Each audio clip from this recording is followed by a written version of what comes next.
Second. All right. All in favor signify by saying aye. Aye. Aye. Okay, motion is carried. The agenda is approved as amended. So the next item is conflict of interest statement. In accordance with the rules of procedures adopted by this board in section 153A-44 of the North Carolina General Statutes, it is the duty of every member present to vote on all matters coming before the board, unless there's a conflict of interest as determined by the board or by law. Does any board member have a conflict of interest with respect to any agenda item coming before the board today? If so, please identify the conflict and the board will consider the matter. No conflict, Mr. Chairman. No conflict. No conflict, Broadnax Taylor. No conflict. Okay, so that brings us up to the recognition of the county employees' milestones. Yes, sir.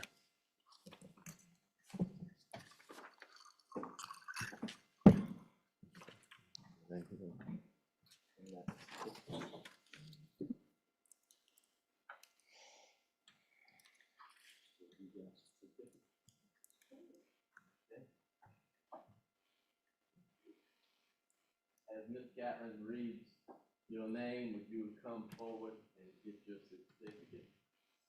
Casey Griggs, 20 years.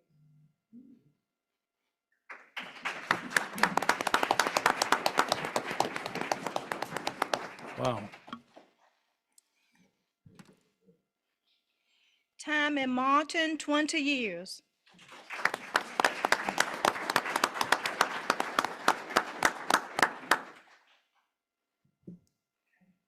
Cheryl Warren, 20 years.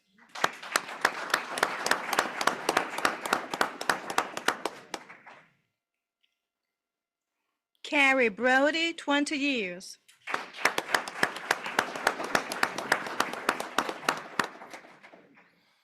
Ann Sullivan, 20 years.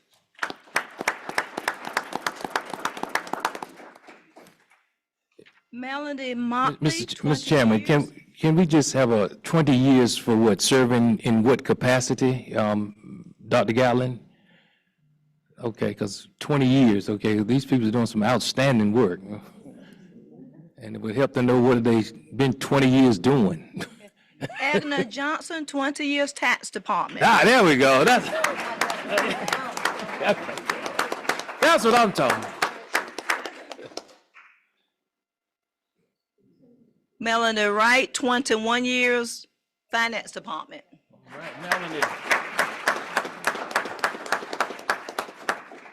Leigh Ann Parks, 22 years.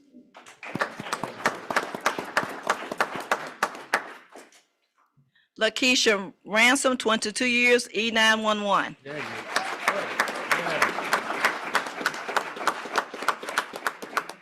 Robin Moore, 22 years, Sheriff Office.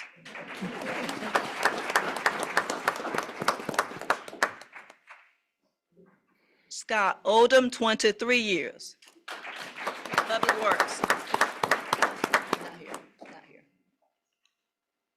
Colin Sneed, 23 years.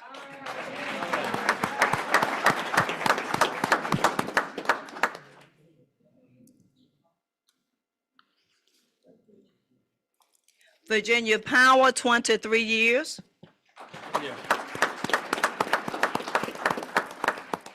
Alicia Jeffries, 23 years.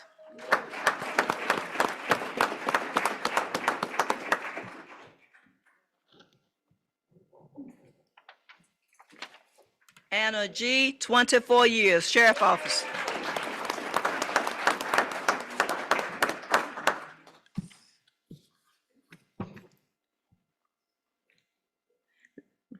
Linda Barrett, 25 years.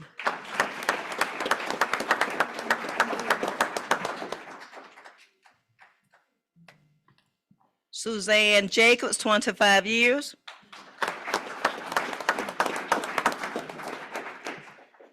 Ellen Joyner, 25 years, DSS.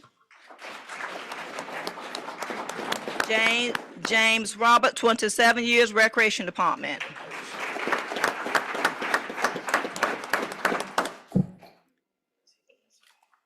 Anthony Wheeler, 28 years, Buildings and Grounds.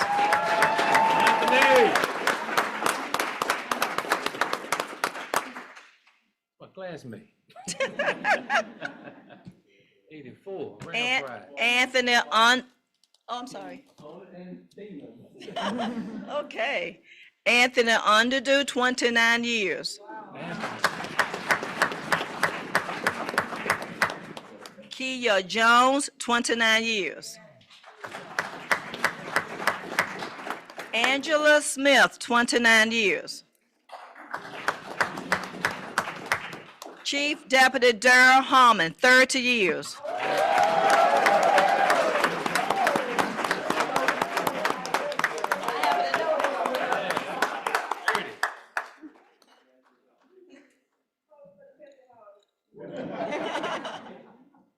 And we will have a group picture following for the newspaper.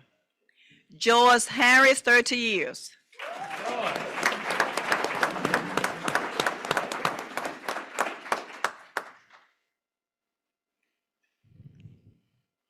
Okay. Tammy Powell, 30 years.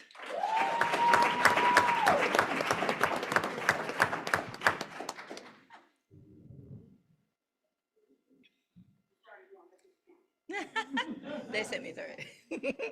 Wallace Ransom, 30 years.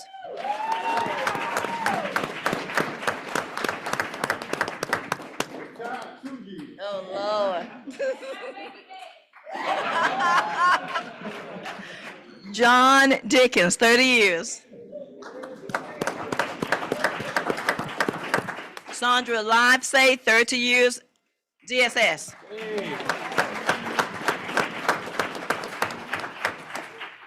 Melissa Barnes, 30 years.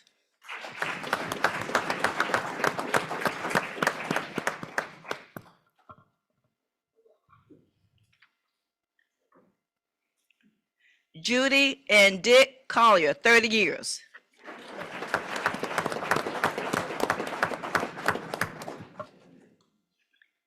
Craig Ellison, Corporate Essential, 31 years.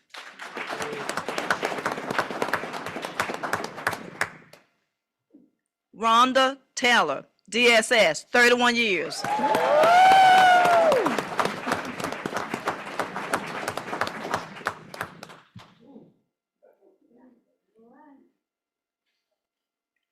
Felicia Bullock, 31 years.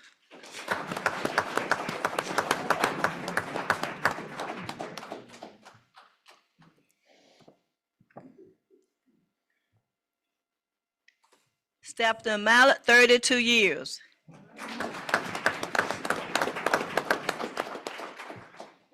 Lisa Brody, 32 years.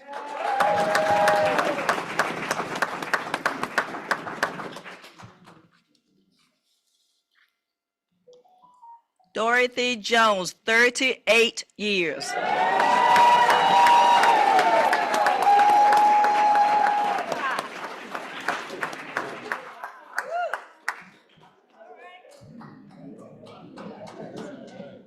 And the last name on the list, George Edwards, 42 years. Tax.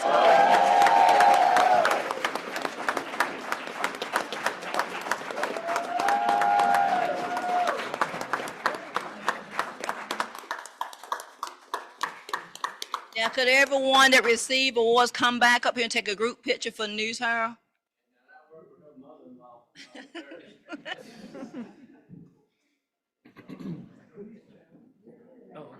Oh, okay.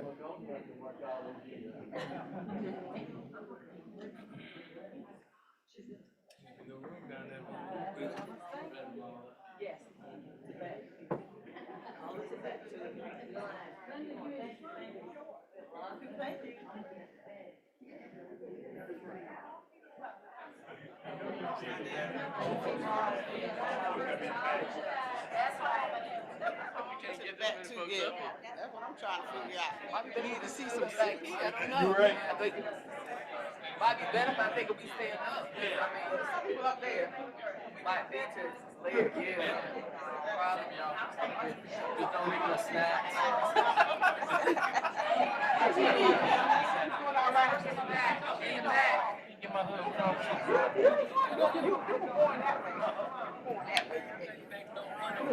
Hey, how are you? Thank you for today. You want to get a few more? No, no, no, no, no, no, no.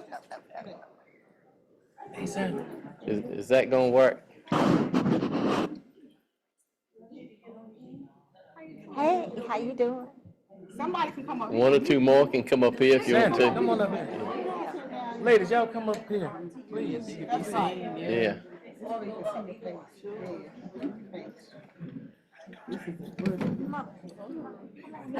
Right, how we doing? My buddy. How you doing?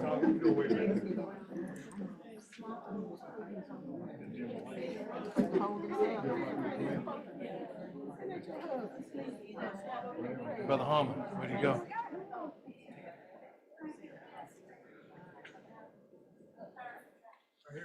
Melissa.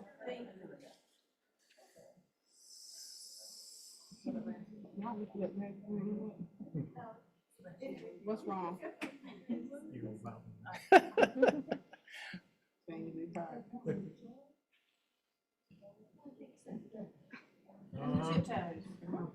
Well, come up top.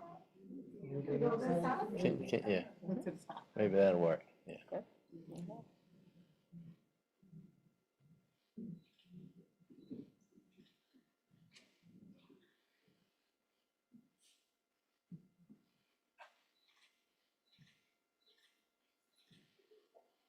All right.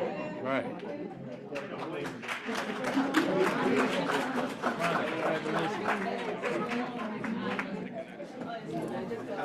Hey, hey. Hey.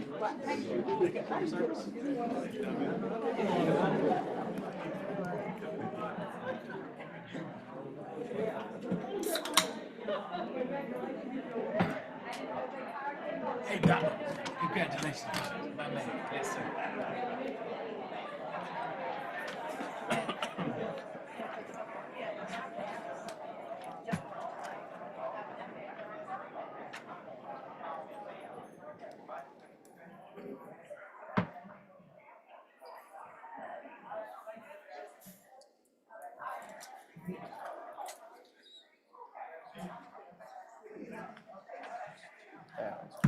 You don't mind.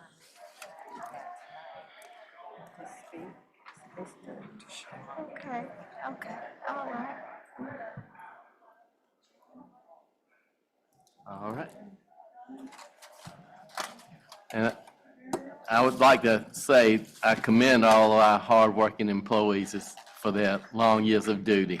Thank you all.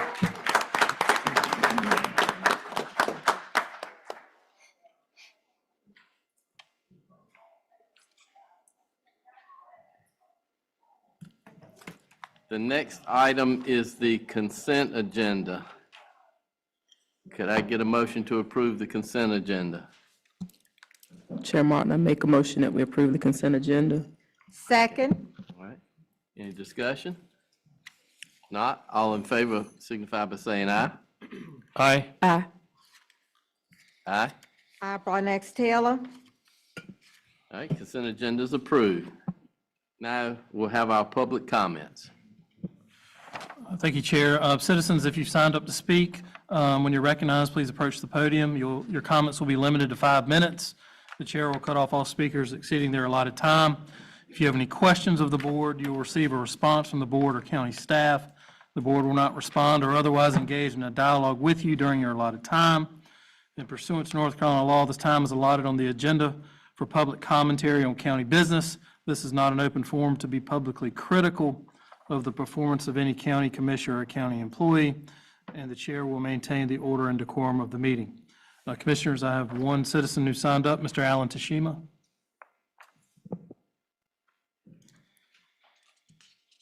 Evening, fellow taxpayers. I did have a long litany of things today, but I'm going to only talk about 2 things. First of all, I'm gonna start my usual dissertation of fiduciaries. Fiduciaries for the commissioners are to watch what they spend and how they spend our tax dollars. So I will go into this. I finally found through Dr. Gatling, the URL for the Board of Commissioners. And the first thing that pops up is the FY 25-26 financial. Make sure the microphone is unmuted. Should be a blue light. Financial addendum, and a couple things popped out on when I was reading this thing. One of the ones that really popped out, and the reason why it pops out, because I used to be also working for the federal government and other things, and within that, there are things such as COLA and merit increases. COLA for inflation and merit for the number of years there. Now, last year, we found out that, unbeknownst to a lot of us, bonuses were given out, okay? Supposedly, the bonuses were approved by the commissioners. Well, I think it came up in a discussion that it caught the commissioners by surprise that bonuses were given out. All right, if you take a look at that addendum, bonuses are buried in the salary lines of each of the offices. You have no idea how much bonuses were given out. Last year, approximately, bonuses were giving out at $10,000, okay? $10,000. And you have no idea how many were given out. There is no process, because I did verify that. It's just kind of turn in a person's name, and it goes to somebody, and yea, verily, they approve it if there's money. So there's bonuses in there. So right now, the FY 25 and 26 has a funding line, which the commissioners don't know of how much bonuses are being given out to employees. Not good. All right. Then the last one I wanted to talk about is at the Lake Gaston community meeting, a question was asked by a constituent out there. Asking the question is, what's the status on the extension, well, not the extension, the work on Route 46? Pretty good question to be answered. The response coming back was, not my job. It's not a county project. It's a state project, okay? The answer was also expounded upon. Each taxpayer, if they want to know what's happening on 46, should individually call. Well, I did call, and I've been talking to the Northampton County NC DOT liaison since about June, July of this year to find out the status. So here we go. Status. The award was given for the construction and widening of the shoulders, and one that came out was to straighten some of the roads on 46. Interesting, straighten. And then I asked the question, has anybody from the county called you on their initiative to put in sewer lines or upgrade water lines? No, but we had expected them to. All right, the contract has been awarded. Construction will start 1 December of this year for 3 years, okay? So 46 is going to be torn up for 3 years, probably go down to a 1-lane road. I've never seen anything, FYI, from the county to tell the residents of the district that they're going to may have to start finding a new way to get around the lake. Poor, very poor. So anyway, the other thing too is I've been noticing the digging of trenching of fiber optic cable. Okay, good, fiber optic cable. That also came up in a discussion. They're laying fiber optic cable down supposedly the right of way, which I'm not sure if that right of way is going to be the same right of way that the state's using. So where those trench lines could be torn up by the state, because the state did their own right of way because they had to buy some more land for right of way as they're straightening out 46. Okay, so to me as a taxpayer, to save some money, there should have been a coordination between the county and the state to use maybe the same contractor, because you're going to go down 46 from the intersection of approximately 46, 48 down to River Road. From River Road, the county was going to hang a left. Okay, you can get another contractor, or sublet from the contractor from the state. The state's going to take 46 all the way down to Lawrenceville Road. So I'm just saying is that it just boggles my mind that the county's answers are not my job. Find out for yourself. That's all I have to say. Thank you.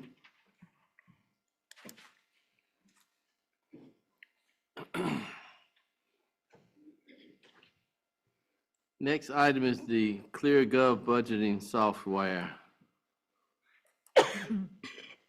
Good evening, everyone. Commissioners, I have Ryan Nichols from ClearGov Software. He's going to do the presentation for the upgrade in our financial budget packet. This is for the budget book that we are looking to procure. Just to give a few of a little bit of insight for the citizens because they didn't see the email that I sent out earlier. ClearGov does budget books for counties, for local governments. There's a multitude of counties that are using ClearGov today. You all had that in the presentation, and you'll see tonight as well. There are two counties that I know of that are in our district, District 7, that's using it right now, Nash and Wilson. I've been in contact with them, talked to the county managers and the finance staff to see how they like the software, and I heard nothing but good things about the software.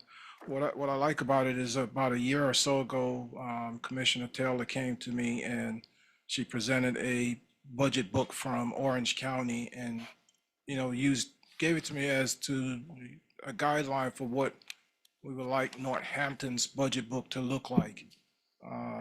So when you go through that, you'll see that budget book is basically accomplished through ClearGov. So Orange County is actually using this software as well. So how it helps us is it automates the budget process. Today, the budget process, that ordinance that you see on today, that budget book that you see today is manual. It's a manual process. It takes hours and hours and hours upon I would say days to complete. So there's a lot of man hours that's involved in that. There's a lot of cutting and pasting from the Munis software, checking to make sure that the data is accurate after you've manually entered it into spreadsheets. We have spreadsheets that are shared with department heads that, if department heads go in and they override one of the formulas, it screws up the packet and you have to redo it. So there's a lot of checking that goes into that system that we have right now. The system is capable of being integrated with Munis. It talks to Munis. The thing that I like about it is that, again, it's since it's an automated process, that it's available that we can, once we get it implemented, we can train a couple of individuals, and I would select the finance officer and assistant finance officer to be trained in how to utilize this system. So that would help us when we're talking about succession planning. I know when I came to the county, we didn't have anything like this to use as guidance. So basically everything you see today had to be developed from scratch. Also, what I like about the software is that you're able to tie in the strategic plan with the budget ordinance, so you can see how the two correlates, or they should correlate, so that the information in our strategic plan could then be placed into this budget book.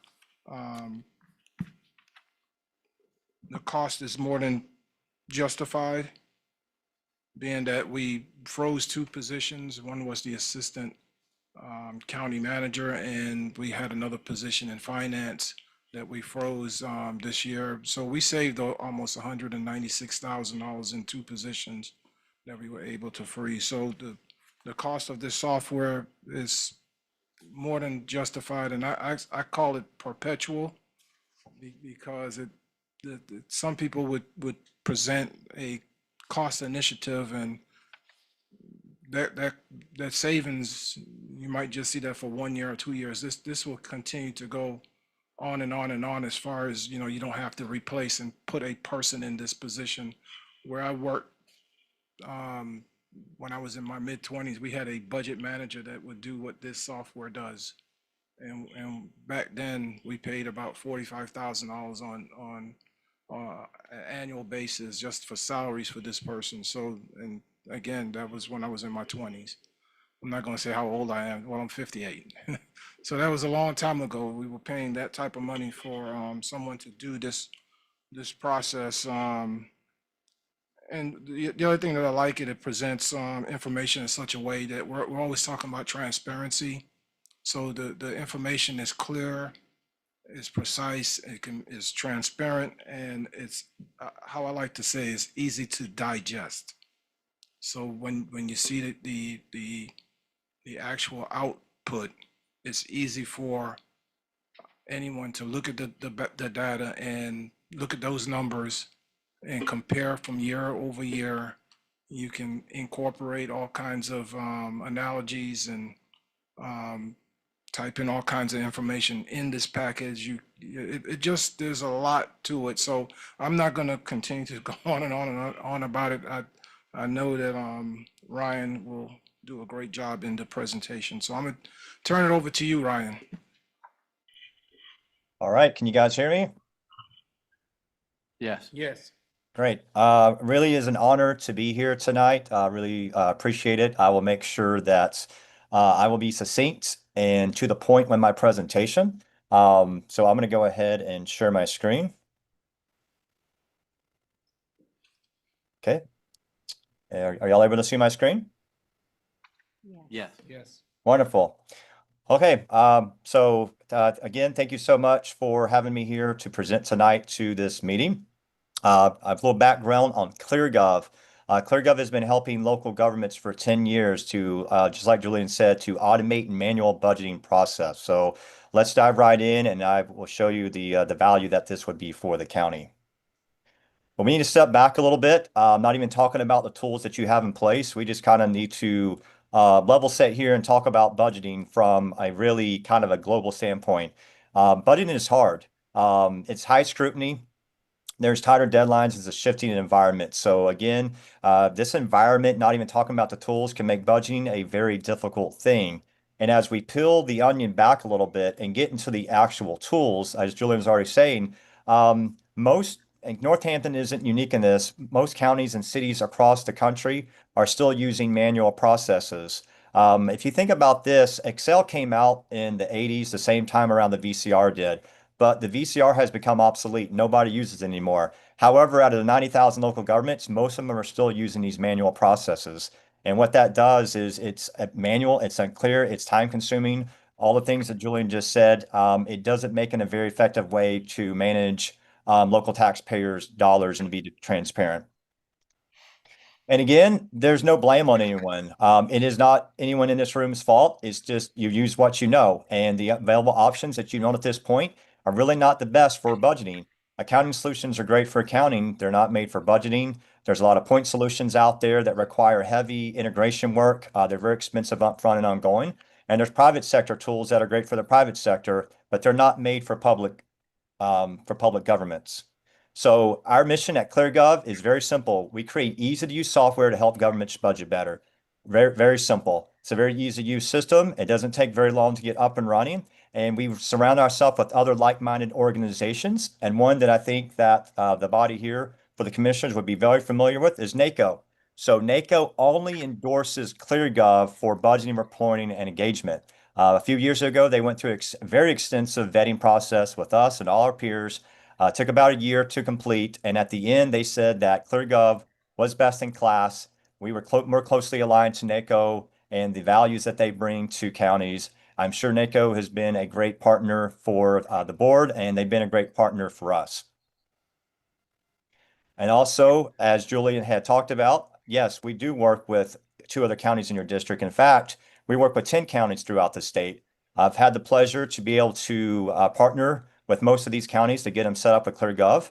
And if you would talk to any of them, I think they would all say the same thing as that Wilson and Nash would say, is that they're finding immense value in leaving manual processes, saving staff very valuable time, and also being able to be more transparent to their residents.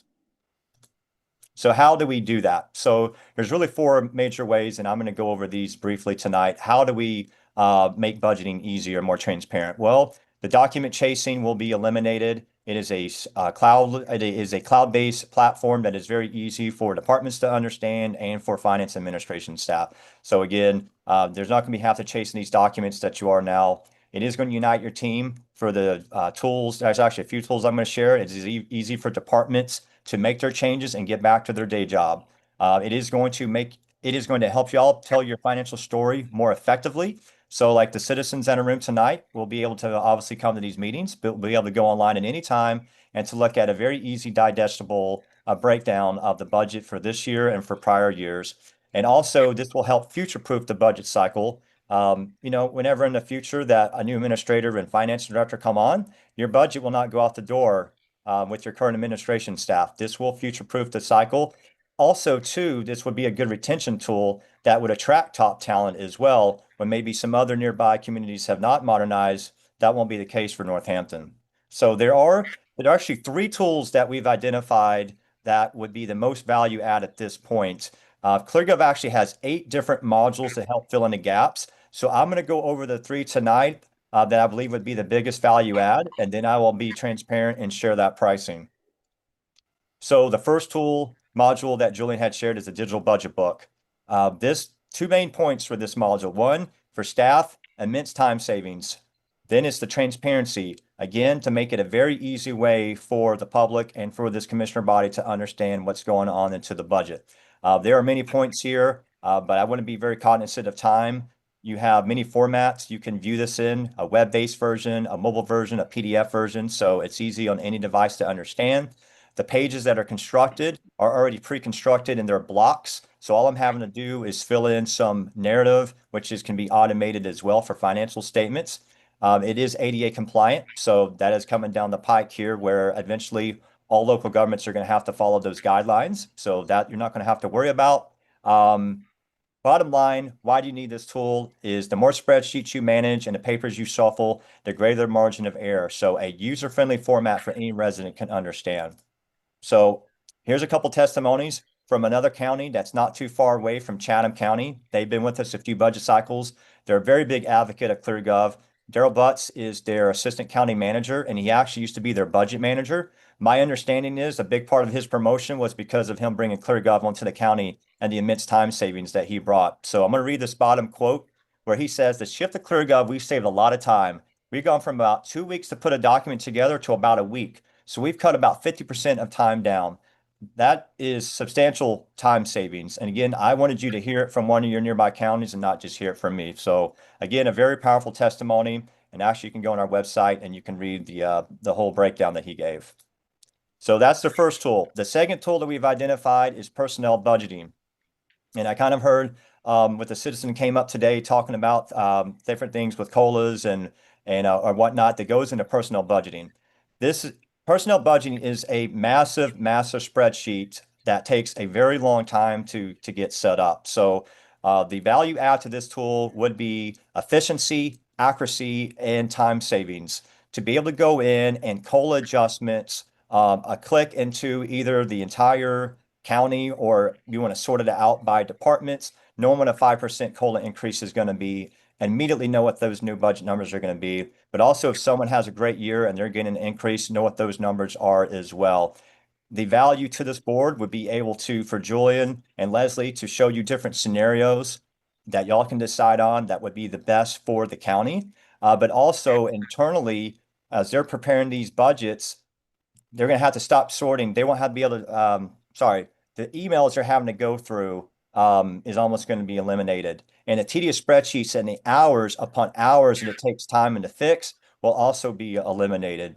And again, for the residents here too, again, to be able to display that and you understand what's going on with the budget.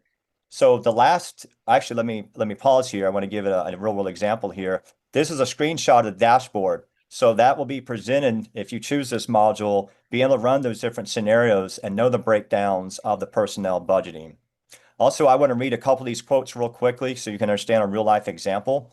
And this is what this finance director had to say. Just to add the new percentages in and have ClearGov automatically update all the budgets without having to remember to go through every spreadsheet in those departments and make sure it totals 100 and you're not over or under was absolutely wonder and saved hours and hours of work. She went on to say ClearGov is clearly the answer, and the referrals and the fact that NACO recommends you guys and all that stuff, that was all I needed to see. Her name is Leona Anderson, and she is a finance director of Delta County, Colorado.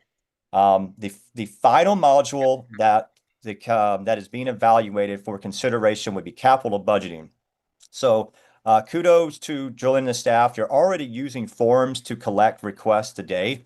However, that's about all the automation that y'all are currently getting out of your capital budgeting.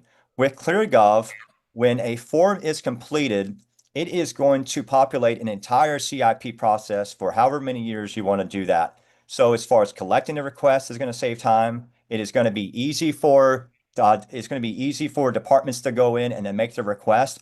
Also for departments, they're going to have a repository of all the requests that they've submitted so they can see everything in one place. The same thing for Julie and Leslie. They'll see all the requests that's been submitted. Also, if they need to have a PDF of a project that needs to be viewed by this body, that's not a problem. There's many ways to report off this data. This data also can flow seamlessly into the budget book, which I'm about to show you a live example of. So to read this last quote, why you need this, the sooner you can automate out-of-date manual processes, the more efficiently you can govern. Once you streamline the tedious tasks of organizing your capital request, you'll have more time and energy to invest in one of the most critical components of good governance, strategic planning. So this actually is a screenshot of Wilson County. They developed capital budgeting in the capital budgeting module, and they are able to flow this right into the budget book. There's not any extra work that they have to go in and do double work. They do the work in capital budgeting, and that reporting seamlessly talks to the budgeting book. So again, anyone could go right now, they could go to Wilson County and they could actually view this budget book.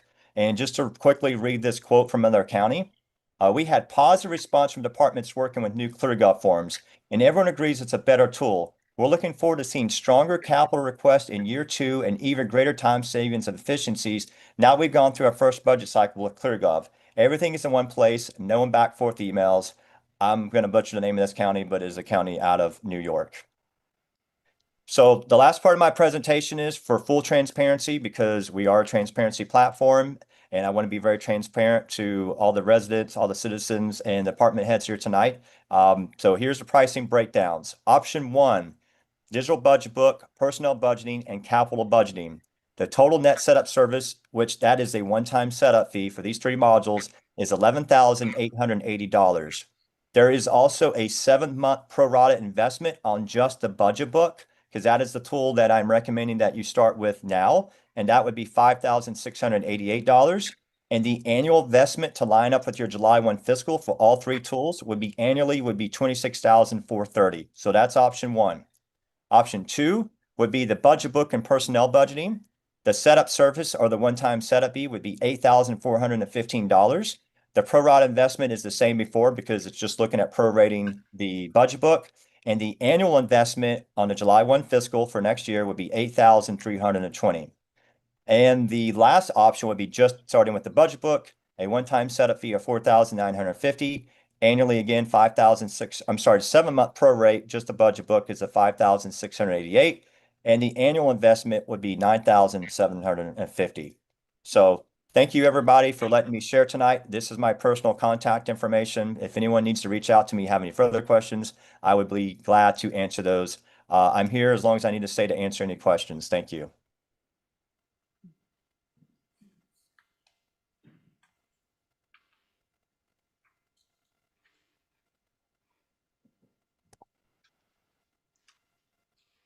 Have any questions?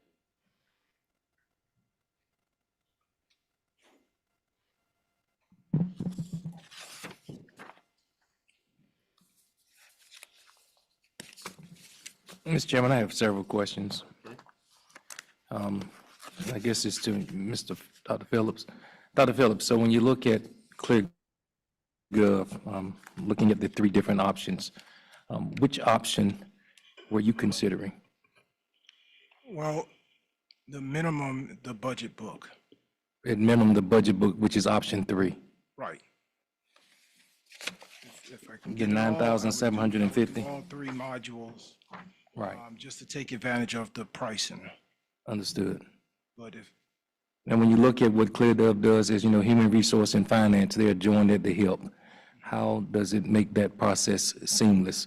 When you talk about employees coming in, employees onboarding, how does it help with that? Is it, it's not an onboarding, no, I'm talking, because we're talking about just budgeting completely, when I look at the 3 cycles? Okay, only. Okay. right. My question, have you finished, Commissioner Edwards, have you finished your question? No, you can go ahead. Can I, okay. My question and my concern is, it sounds good. It has a lot of different elements to it. And when I brought the concept to you of ClearGov, I did not know to the degree that we were in the financial straits that we were in. I did not know at that time we were on the unit assistance list. So would this ClearGov attack the objectives or whatever we have to do what we have to do as far as reconciling bank accounts or doing what we Right. have to do to get off that unit assistance list? What it'll do is it will help in the budget process so that we can have much more defined, clear budgets. The data would be easier flowing from Munis into this packet. And by having clearer, much more predictable budgets and numbers that we can go by, your budget process goes a whole lot smoother. So it lends to the reliability of information. And that's what you want. You want budgets that are reliable so that when you're looking at how you're running the government, the business, that you're looking at, realistic, reliable information. So that it will help with that because it is an automated procedure and you're taking a lot of the manual process out, going in and retyping numbers, and it's coming directly from the system.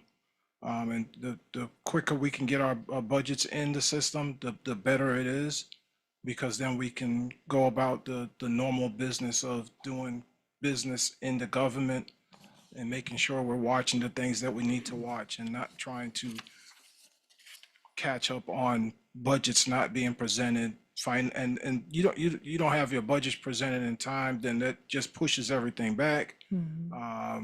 You have a longer process to close your books, so this all is a part of being a much more better fine-tuned government as far as efficiency is concerned. Would it be in our best interest as a county to, because we're on the unit assistance list, we have been assigned various coaches?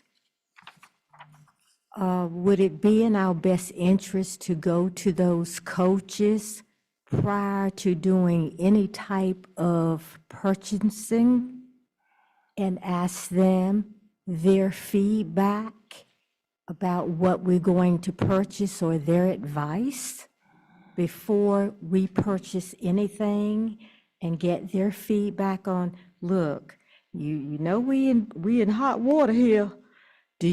How do you all feel? Is this in our best interest as a county to buy this? What do you all think about option 1 or 2 before we put our name on any type of dotted line? And would it also be in our best interest to talk to our CPAs and get their feedback on what options to get involved in before we purchase anything. Because when we go into the audit this time, we want to play to win. So we just want to check our bases. So with those things be in our best interest, Mr. Phillips. We can always ask. There's nothing wrong with asking. Okay. But I want to make it clear, Northampton County is in good financial position. Okay. We have a strong fund balance. The issues that we had in the past is related to not closing the books on time.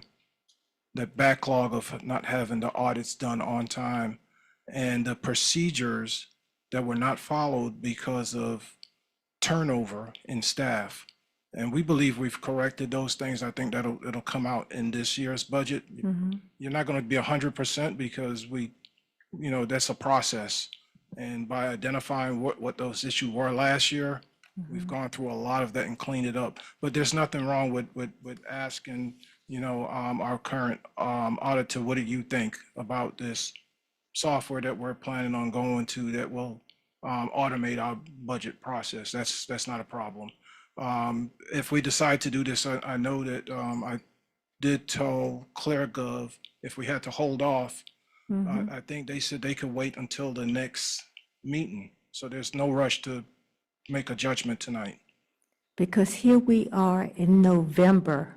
So it's time for us, it's time for us to start thinking about audit. And we haven't received any kind of information on the status of where we are with the audit. Because it's time for us now to kind of start going to the department heads and start kind of thinking about what they're going to do, or us coming together as a commissioner board to find out, to get our budget retreat together. So we kind of in that kind of position now where, kind of moving forward. So those are good things to hear. Right. So those are good things to hear. I think at the last meeting, we did give a quick update as far as where we were on the audit that I believe Leslie has turned the trial balance over to the auditors, and we have until December 31st for those reports to be written and submitted to the LGC. And we're on target to get that done so that we will present our audit on time again this year. And when I say on time again, I gotta go, but last year, the audits were due in October 30th last year. We got it done in December.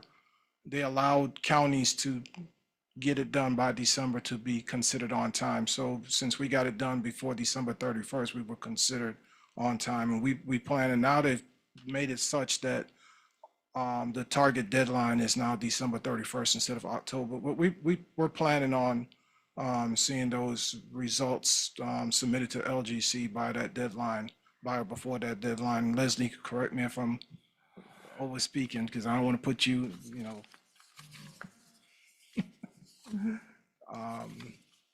And last meeting, we announced that the department heads were made available to access the capital budgeting spreadsheets that we were alluding to.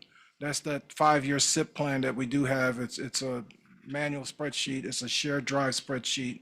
So all of the department heads have been notified about a couple of weeks ago that they can go in and start updating to, get that 5-year plan updated again. Again, that is a manual process, but what we're attempting to do is take all those manual spreadsheets that we're preparing right now and automate it. So that when a department head wants to go in and enter their capital budget, it goes into the software and it feeds into the budget. Everything that's done in this software can be uploaded into Munis.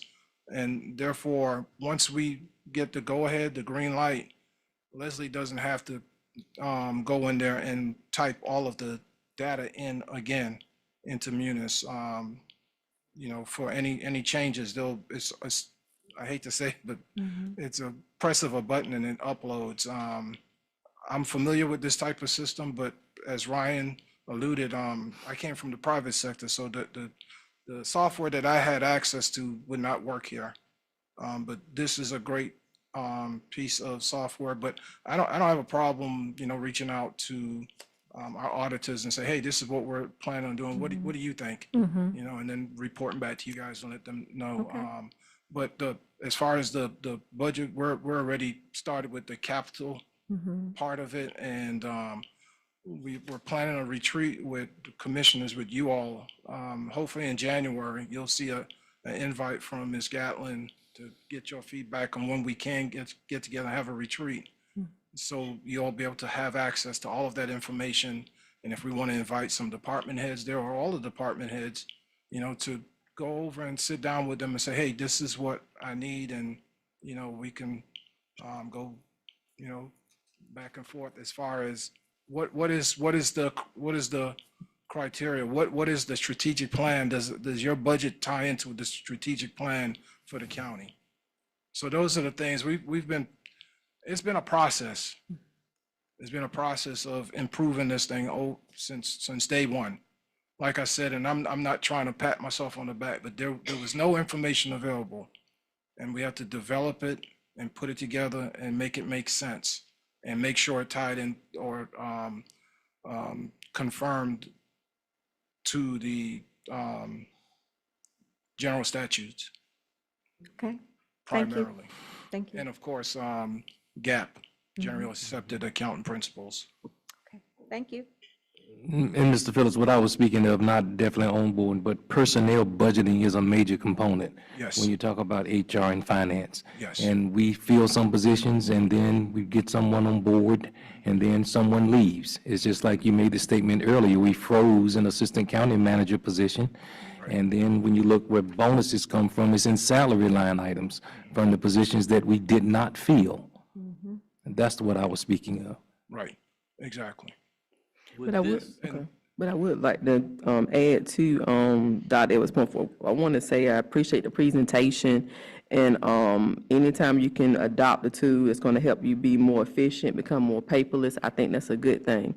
But one point that Dr. Edwards did bring up, Dr. Phillips, that I would like for us to look into is to see all of the flexibilities that ClearGov does have, because if you can digitize your onboarding process, it just makes that process a lot smoother, makes things go a lot quicker. So I love the direction that the team is going with using ClearGov with the financial and the budgeting standpoint, and having that all interconnected with the different department heads so that everyone's on the same page going through that same workflow.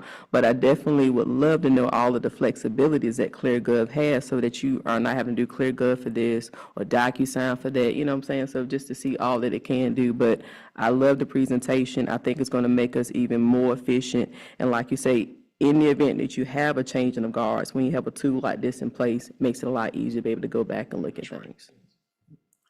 Is this something you would also use throughout the year as you do budget amendments, or is this just to help create the original budget?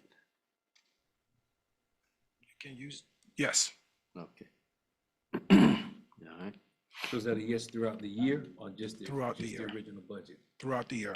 So you'll be able to see the original budget, and then any budget amendments would be able to add that to the system and see what the revised budget is. Got it. Okay.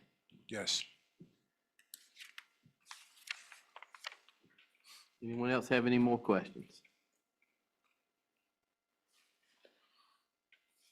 And I'll check on the onboarding. I know that we were looking at another software for onboarding. Oh, We actually did purchase timekeeping a year and a half ago, I believe. And then they had some changes is through our current software.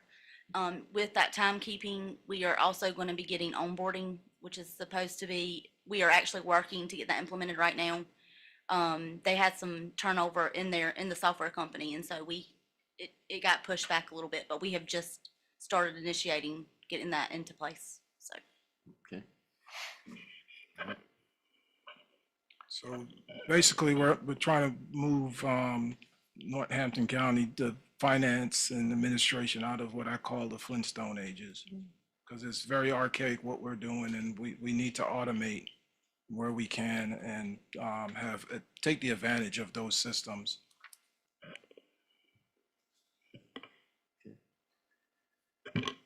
Is it the wishes of the board to try to choose one of the options tonight, or wait for the county manager to run it past our coaches and the CPA to see what their recommendations would be?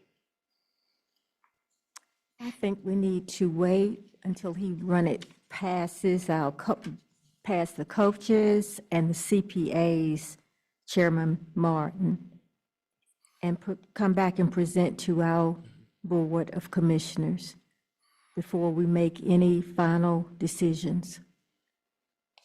I agree with that, and also just bring an option, Mr. Phillips. Which option is the best? Yeah, if they, Not three options. if they could recommend. Once you vet We it, know what all three of them are, so if they could make a recommendation, what they think would be the best. Okay, yeah. do we need a motion for that? So I'm moving we table this until the next Board of Commissioners meeting. Do we have a second? Second? Any discussion?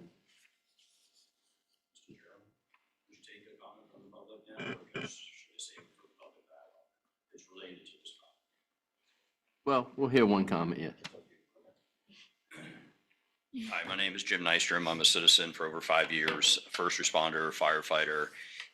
Locally, I was at a structure fire at 3:48 a.m. this morning and brush fires for the last 3 days.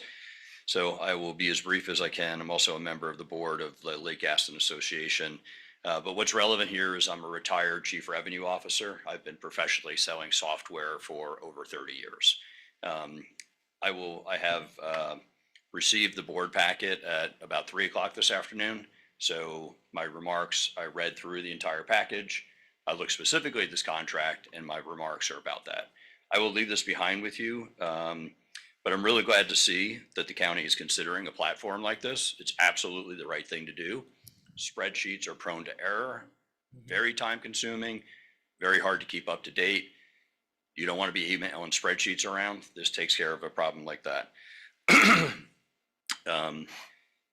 The point I would like to make is that it sounds like the county's talked with 3 other counties. I would ask about how the implementation went. What did you learn from implementation? What went well? What would you do differently? How long was the implementation period? The proposal has a one-time fee in it, plus 7 months of a prorata period. You're not going to use the software on day one. I don't think you should pay for 7 months of prorata. I think you should negotiate that down to a much more reasonable number. I also think that the proposal is very supplier friendly and not very county friendly. So I'm happy to help. You said open door policy. Happy to talk to you tomorrow about it. Okay. But for now, I will leave this with you. I do believe that, you will be using this for many years. The contract right now is for a 1-year period with auto renewal at the end of that 1-year period for another year. Why not just sign a 5-year contract? Ask for additional discounts, look for additional benefits by signing a longer term contract. This is not going to go away in 2 years or 3 years. You're going to make a commitment here. So I'd recommend that you consider doing that. Option 1 is over $144,000. Option 2 is $100,000. And option 3 would be $55,000 for 5-year contracts. I've redlined in the terms and conditions in here for you to consider the comments, some suggestions that I would make. Thank you for your time. I didn't want to bring it up again later, so I thought it was relevant now. I'm sorry, but thank you. Okay, thank you. Okay, we have a motion and a second. All in favor of tabling it till next meeting so they can find out additional information, signify by saying aye. Aye. Brian X. Taylor? Aye. All right, motion is carried. It will be tabled to the next meeting. Thank you. Okay, the next item is Halifax Northampton Airport Board appointment.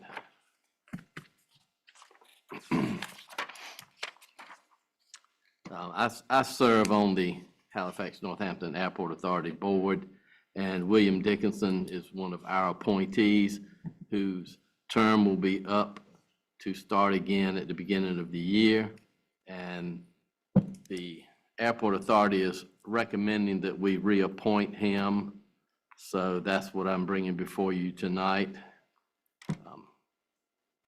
He has served well. He is a pilot himself, so he uses the airport a lot, so he is a good choice, and they've recommended him for reappointment.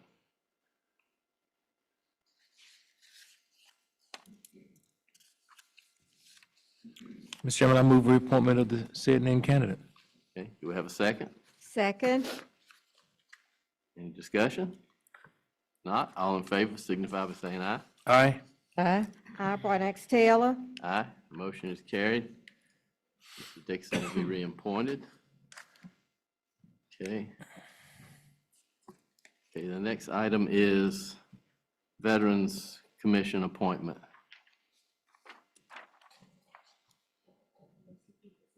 Okay, Stanley Edwards, that's it, okay. This is a request to appoint Ms. Deborah Gatlin to the Veterans Advocacy Commission. Request is from Stanley Edwards, the commission chairman. You see the letter is in your packet.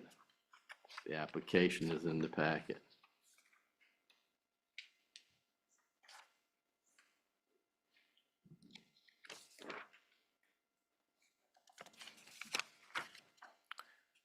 Mr. Chairman, I move the appointment of the said named candidate, Dr. Deborah Gatlin. Second. Okay, any discussion? If not, all in favor signify by saying aye. Aye. Aye. Aye. Any opposed?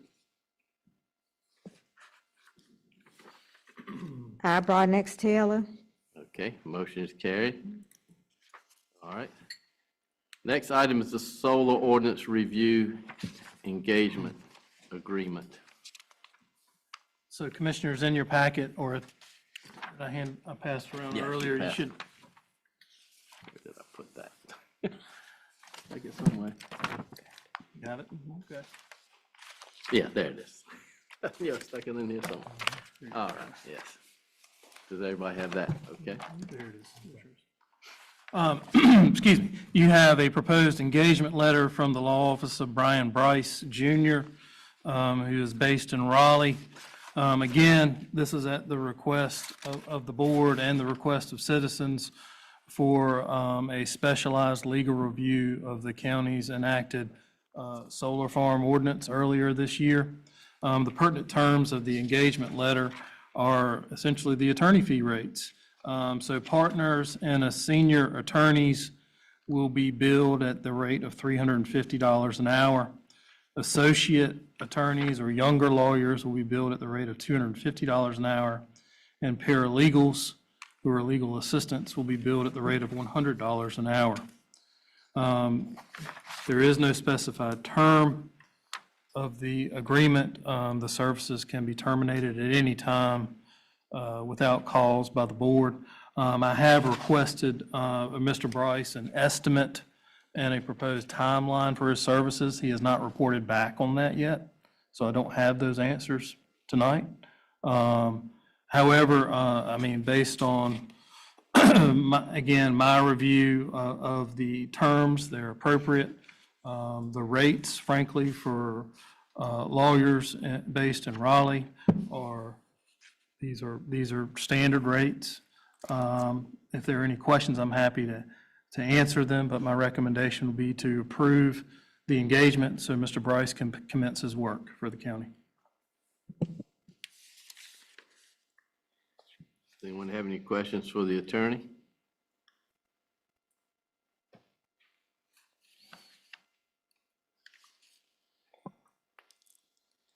And he can start his services when, Attorney Michaela? He would be given the go-ahead to proceed immediately, Okay.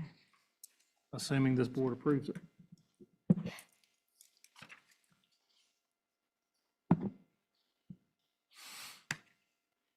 I wish he can start tomorrow. Mr. Chairman, I move approval of the engagement of Attorney Bryce to review the Northampton County solar farm ordinance. Second. Any further discussion? If not, all in favor signify by saying aye. Aye. Aye. I, Broadnax Taylor. Aye. Motion is carried. We will engage Brian Bryce to review our solar ordinance. All right. Next item is the holiday community engagement proposal. All right, thank you, Chair Martin. I do want to take this opportunity to give thanks to Chair Martin, Vice Chair Dr. Edwards, Commissioner Broadnax Taylor, and also Commissioner Keith Edwards in his absence, as we all have had dialogue and conversation individually in regards to what we would like to do for the community in light of like recent hardships that have come about. We want to ensure that we are showing our citizens that we want to place an intentional focus on supporting them. And so we talked about various different ideas. Commissioner Broadnax Taylor and I, we thought of having a community dinner. And so what that would look like is we were proposing having a community dinner that would be held at the Wellness Center. It would be catered preferably by a commercial vendor because we're looking to serve a large amount of citizens free of charge and without having to burden staff of local government and having to serve or fix places, that type of thing. We would be looking to do that sometime in December to just show our citizens that we appreciate them, that we hear you, we see you. I began to get numerous calls from citizens, as did some of the other commissioners that's on this board. And so in hearing the despair of some of the citizens' voice, hearing about what other neighboring counties were doing, we felt convicted to need to do something to share with citizens. And so that's one of the ideas that we came up with. And so in reaching out just to get comps, because whenever you're talking about doing any type of initiative, you have to get comps and pricing and to know what you're dealing with as far as cost and budget. And in wanting to keep true to what our core values are and being transparent, reaching out to commercial vendors, them listening to what we were intending to do, and them being supportive and coming in, you know, a little bit under $15 a plate. And so my projected cost that I put into the proposal to the commissioners board, one particular vendor came in almost 1,000 under that. And so that speaks to people just wanting and willingness to help. And so another idea that came about was trying to do a turkey giveaway. And so I want to thank all of the mayors that I had an opportunity to speak with, had an opportunity to speak with some town commissioners, had an opportunity to speak to citizens, and just really find out from them what it is that we could do. And so one of the things that's really important to families is gathering. And so what we could do to help contribute to that was to look into doing a turkey giveaway. And so we wanted to brainstorm how we can make this happen. And so what that would look like is us allocating maybe $1,500 to $2,000 to each township, to each town commission and board. What then would happen is, excuse me, that board would then determine where they would purchase their turkeys from and the date they would give them out. Now, we do have suggestions in the proposal to make this process a little bit easier. What some of us talked about in talking with some of our mayors and town commissioners is that they would purchase the turkeys, their maintenance department could potentially go pick those turkeys up. Those turkeys would be given out that same day, and that way we're not worried about trying to figure out how we're going to refrigerate them and all that type of thing. And so we were talking about that. The feedback that we got from the community was really good. I've had citizens that's been asking me about it since we talked about it at the last meeting. But one thing that I stand firm on, I don't like to do a lot of talking. I like to do research. I like to bring information back. I like to bring numbers back. And so that's what that would look like as far as the turkey giveaway. Ms. Mavetta Taylor, Commissioner Broadnax Taylor, she shared about us possibly doing some care packages with working with our assisted living facilities and our nursing homes. I think that's a fantastic initiative as well. What that would look like is commissioners visiting the nursing homes, and we would have to strategically plan that because we have to be careful, because if we if more than three, if three or more of us attend, then it becomes a quorum. And so that's why you'll see us space out and do different things at different times. If we are all together, it has to be announced and that sort of thing. But I say all of that to say, we just want to make sure that our citizens know and understand that we care about you. We want to serve you as a commissioning board. And so just to be transparent in the numbers, what I had potentially projected as far as cost of the holiday dinner was $7,500 to $8,500 to feed a max of 500 people. In talking to some of the commercial vendors that I had the opportunity to speak with, that cost came in about $1,000 lower than that. And so, and I'm not, it's just talking about just, you know, a simple meal.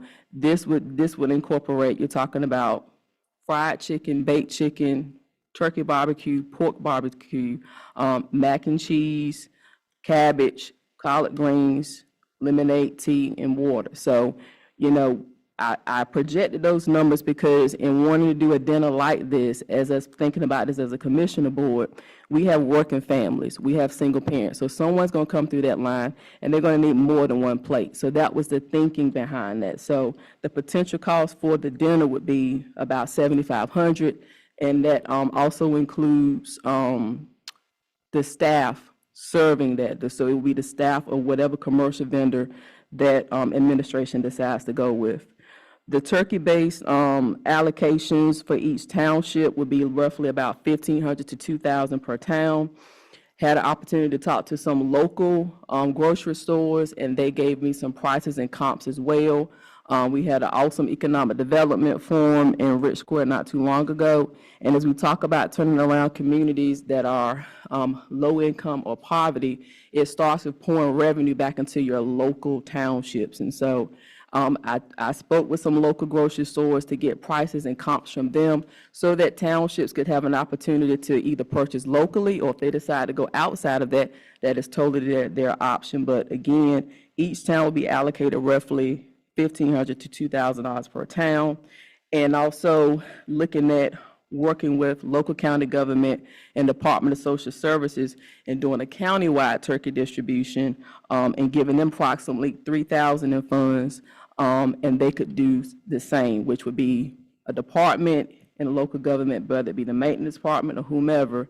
They would then pick the turkeys up, announce when they're going to give them out on the same date. Had opportunity to talk to Department of Social Services.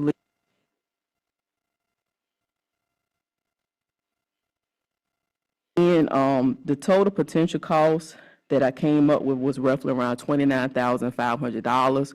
When I think about some of the celebratory events that the county's done in the past, when we've opened up buildings and had celebratory events and we've catered for large numbers of people, I think this is a small number in conjunction to what we would like to do. And also incorporating what Commissioner Brian Axtell shared about the assisted living facility, nursing home visit care packages. We're probably looking at adding probably roughly another $2,000 to $3,000 on top of this so that you could be able to accommodate that. And I know that I've shared a lot, but it's worth sharing because, again, this is important.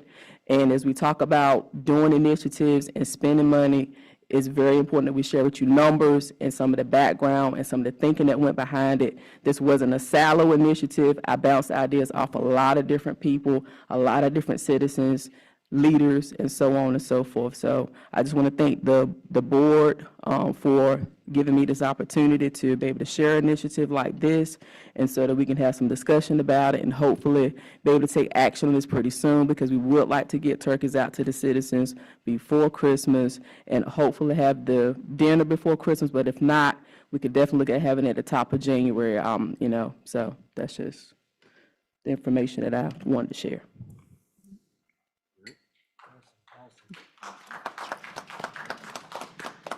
Thank you, Dr. Wood. Do we want to try to get a vote on this at the next meeting? Is that, you think that would give us time? Because we are meeting very early in December. I believe Right. it's the- So definitely, I think that's a great idea, and then that way we can get some exact numbers that'll give us an opportunity to follow up First. closely with administration for specifics. And I also want to just share too, I appreciate Attorney McKellar looking over this proposal and sharing that we are in compliance with what I'm proposing, because there are processes and things that we would have to, abide by so that we are in compliance. And so I just want to thank Attorney McKellar for looking that over. But definitely, if we could take action on it at the next meeting with specifics in place and being prepared to get those funds out quickly to those townships, so that we can begin to move forward. Mr. Chair. Yes. Yes, ma'am. I don't know, I mean, that's a good idea, and I had nothing against it. We have children that we go through the school social worker, and adopt families for Christmas. Mm-hmm. And I think that would be a good idea, because we have a lot of families out here that need that kind of help. And do it out there for all. Social workers. Yes, for anybody that's interested in that program, you can contact social services.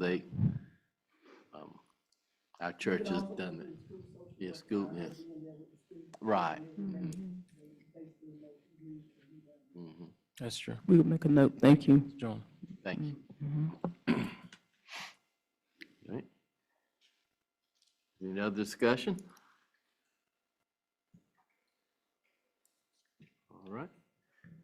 The next item is the financial department matters.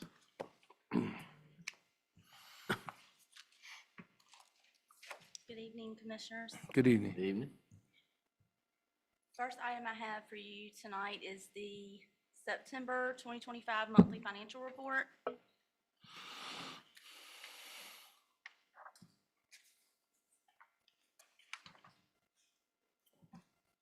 If you will go to page 2, this is where our revenues start.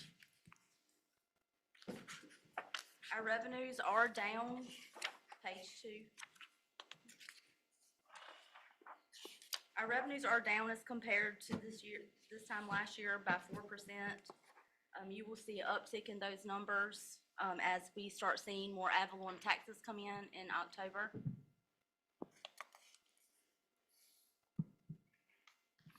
Page 3. This is a new exhibit that I added this time. This is to start showing the taxes collected. As of September 2025, the total collected taxes are 1.59 million. The 1.59 million is comprised of 1.25 million in current year collections and 336,000 in prior year collections. Current year collections equate to 5.16% of the total tax levy.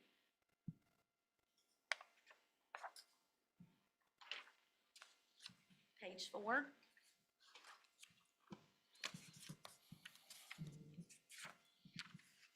Page 5 and page 4 and page 5 are our expenses as of September 30th. Our expected expenditures, we do not want to see them over 25% at this time of the year. The total expenses collectively are at 21.4%. Some exceptions to those are the same ones that I spoke about for the last monthly financial report, or those for the contributions. You can see those, an example of those at the top of page 5.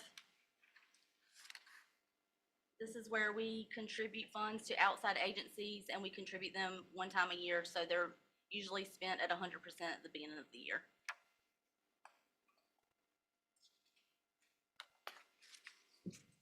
Page 6.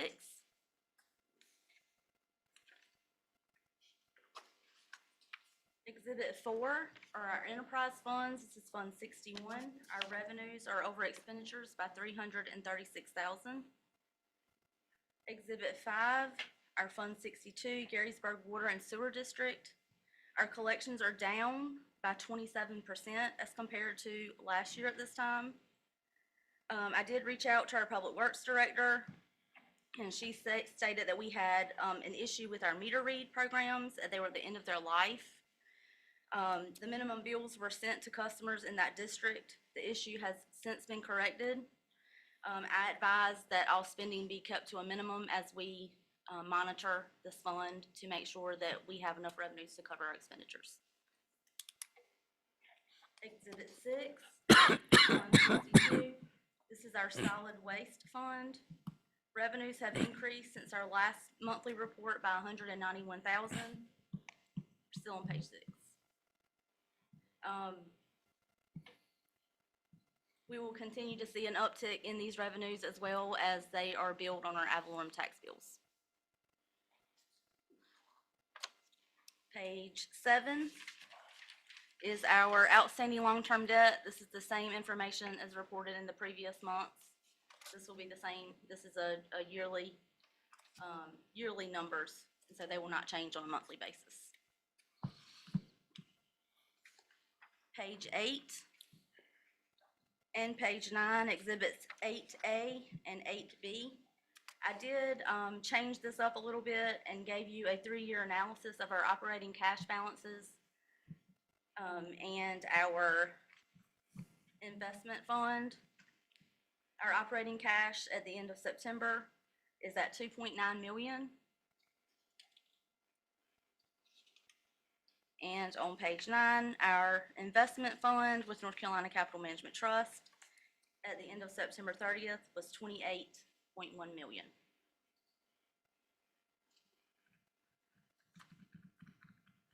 And that is all I have. Do you have any questions?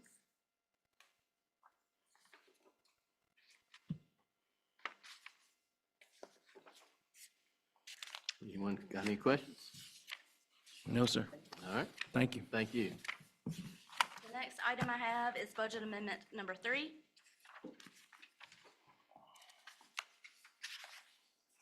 We received the Golden Leaf grant that was approved by this board for $1.5 million. And this is to increase the revenue and the expenditure line to add that grant into the budget. Does anyone have any questions about the budget amendment for the grant? No, sir. All right. If not, could I get a motion to approve that budget amendment? Chair Martin, I make a motion that we approve the budget amendment as presented. Second. Any discussion? Not, all in favor signify by saying aye. Aye. Aye. Aye. Brian X. Taylor. All right, motion is carried. Thank you. Thank you. All right, thank you. Next item is county manager and board comments. Good evening again, everyone. I don't have any additional information to share with you all tonight. I just want to thank all of you for coming out. Again, we do appreciate your comments and any advice or suggestions you may have. Much appreciated. Thank you and get home safely.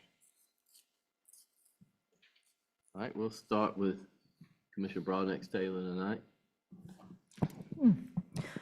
Like to thank all of the citizens for coming out tonight.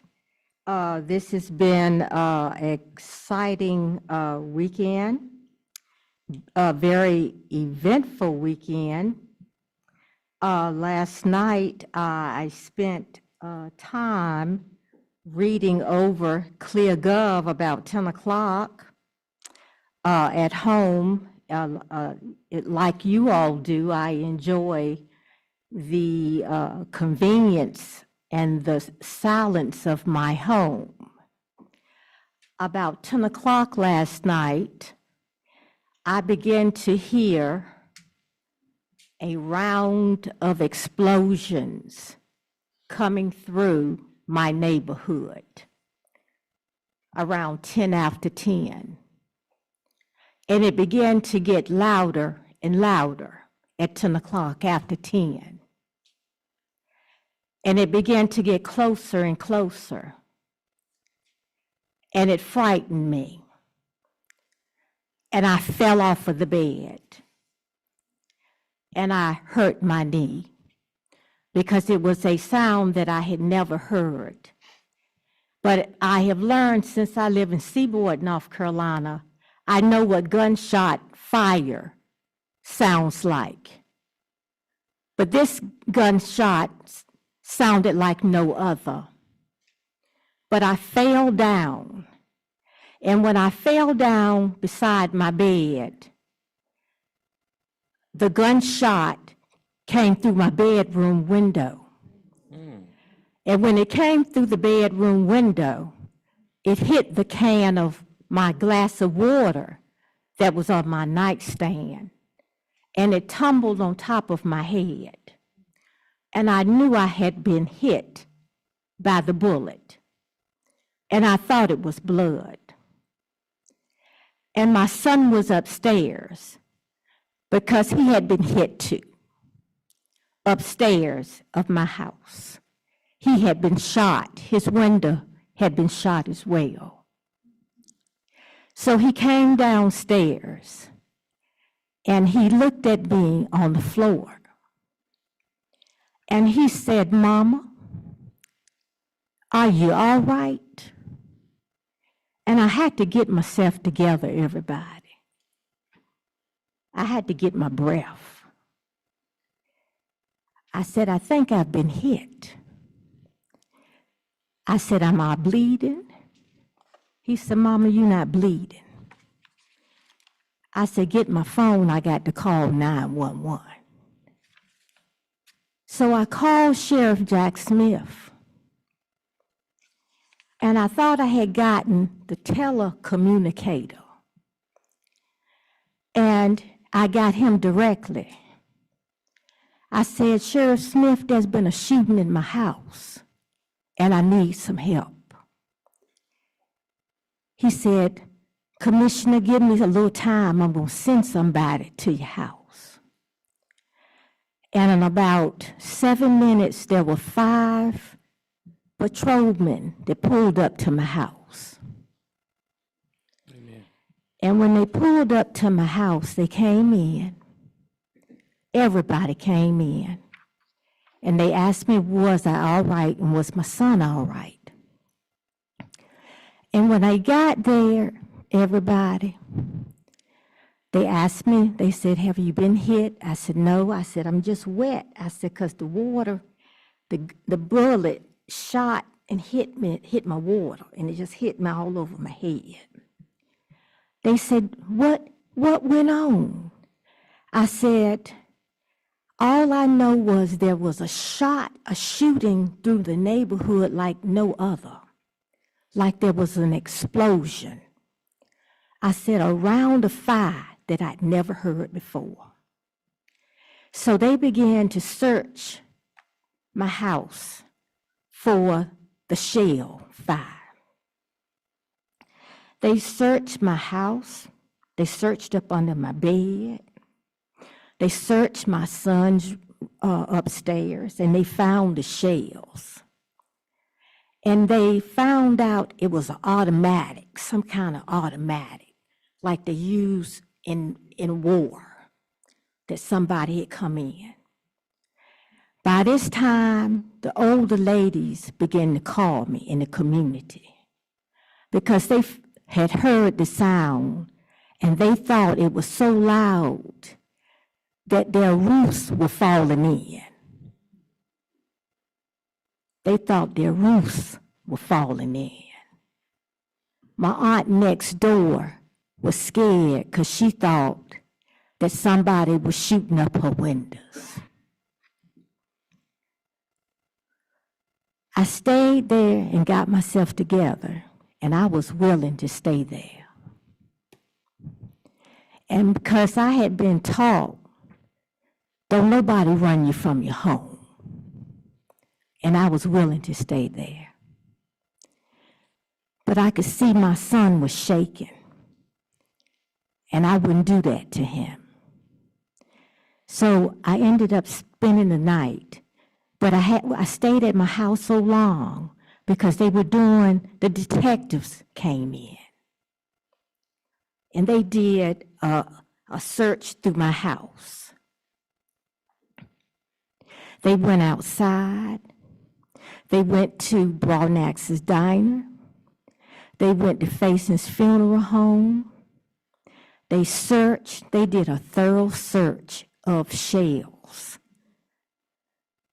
That team worked that corner of Broadnax's Diner.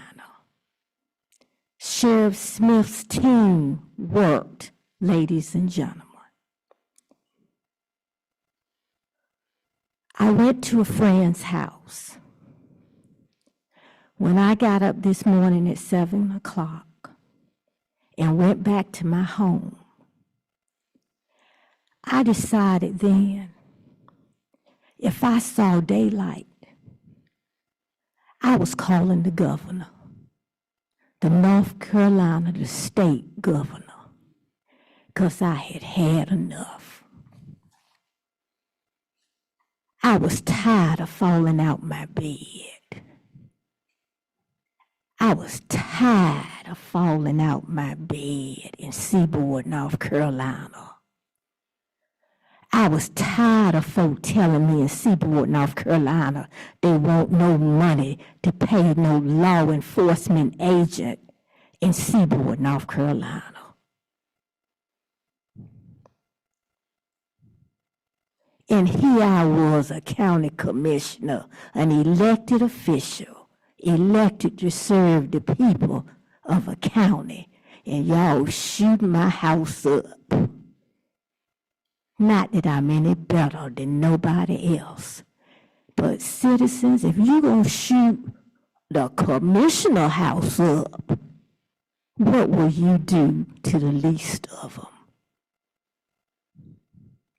I got on the phone to Representative Rodney Pierce, and I said to him, Rodney Pierce, I hold you in great value, but I want you to know I'm on my way to the governor's mansion to stand out there on his porch this morning, because he gonna hear me, and he gonna find me some money for Seaboard, North Carolina, because we need round-the-clock protection, because it's gotten out of hand. Y'all done robbed the dollar store anytime you get ready.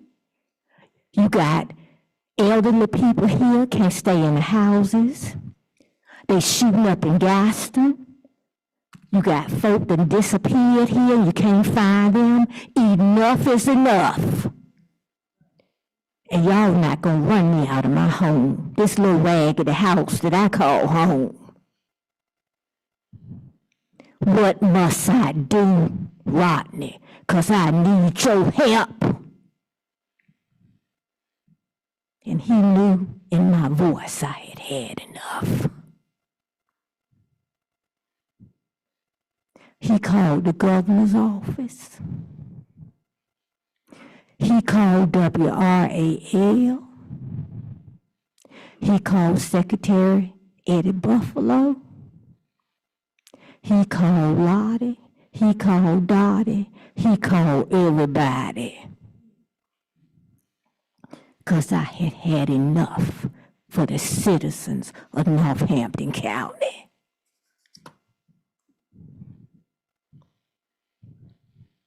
Enough is enough.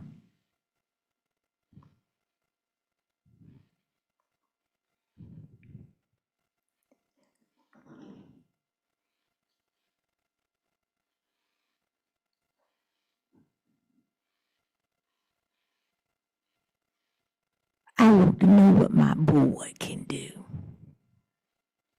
I want to know what we as a board can do. Are our municipalities, what kind of problems are our municipalities are having with safety in their municipalities? Because last night, you all almost lost one of your own. You didn't lose no stranger. You almost lost one of your own. It's real out here. Not that I'm no better than nobody else. But this is real, and we need to stop. I know how Gaston feels when you feel like you ain't been heard.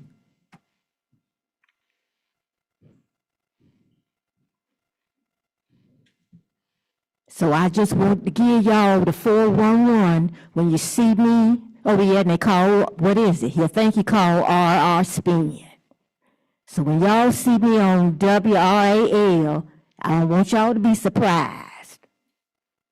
Because it's me. Makes no sense. Seaboard sitting down there ain't had no kind of police protection. Say they ain't got no money. Why haven't they had any money? Where's the money? I don't understand it. I don't understand it. Why don't they have any money? I don't get this. It's too much.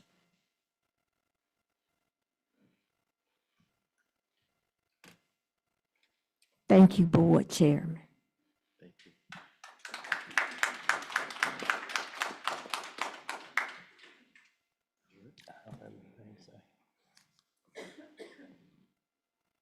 You have any comments? I do. Okay. Would like to say good evening, everyone, and to Commissioner Barton, that still in my heart definitely goes out to you and your son for the horrific experience that you guys have gone through. And so, you know, unfortunately, violence and even vandalism is something that's become a popular trend in a lot of our communities. I know we were dealing with something similar in Rich Square. And so it's extremely difficult when you have citizens that are put at risk of being shot or killed, and it's not something that we take lightly. So whatever we can do as a commissioner board, I'm definitely in support of.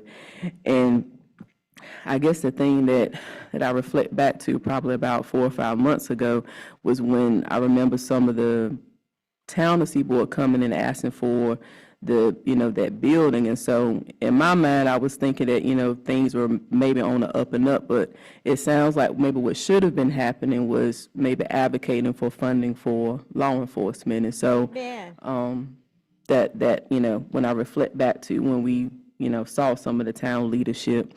And so I appreciate you sharing that. And then again, whatever we can do as a commissioner board, we should definitely look into trying to do that. And, we appreciate our sheriff's department because, again, I know that they are overworked and understaffed and, as many of our other departments, but I just appreciate all that they do. And I will say that town leadership is very important. And I just want to give, honor and homage to all of our mayors, our town commissioners that are here. Because it starts there, as well as citizens that are constantly advocating. And so I would like to thank everyone for coming out on tonight, but I would be remiss if I didn't acknowledge Mayor Newcomb. I appreciate you coming out on tonight. Town Commissioner, Mr. Ennis Williams, and I would like to give honor to Town Commissioner-elect Mr. Jerome Garris and Town Commissioner-elect Mr. Byron Ward. We're looking forward to doing some awesome work together, as I've also been in conversation with Mayor Bill and trying to do more partnerships, and even if we have to do a collective, because I think all of the townships, we should be getting together and just having roundtable discussions, and because I Miss Joyner, I converse with her quite often. We serve the entire county, so whatever we can do to help each other. If it's a problem in Seaboard, then it's a problem for us, and so I can't echo that enough. And as much as we can, we just got to keep each other encouraged. I was just sharing with my mom, is with us, both of us being in the education field, it's just disheartening when you constantly see your students that are being funeralized. And a lot of the things that's happening is because they're either being killed or taken away at a young age of violence. So it is something in the county that we need to take a look at. And no one has the one answer or remedy, but certainly we can do something, because when you're constantly seeing, your students, being cut down at a young age, and most of the time it's senseless because of violence, we have to put an intentional focus on it.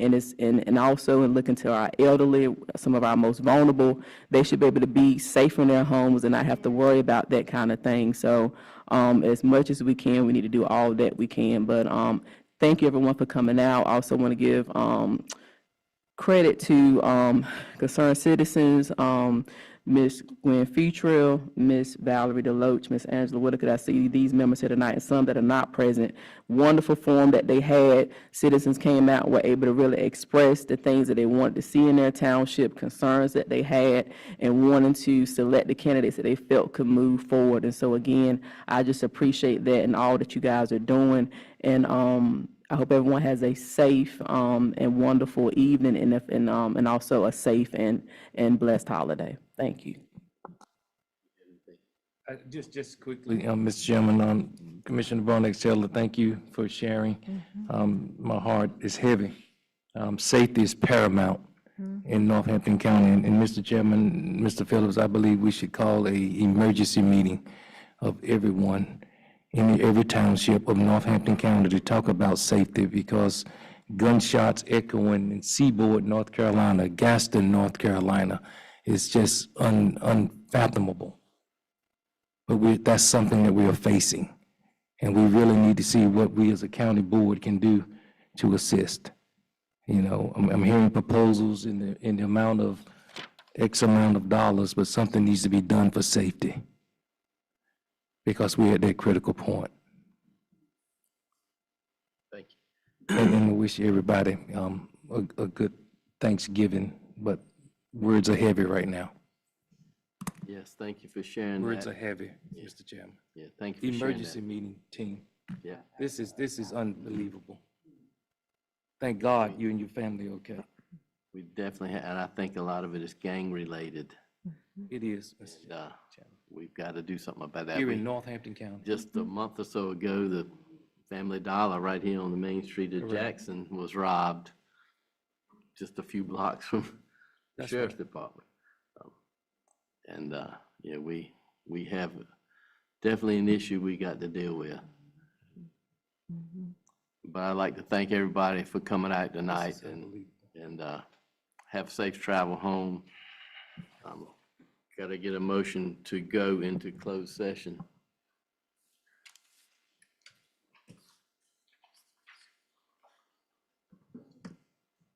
Mr. Chairman, I move.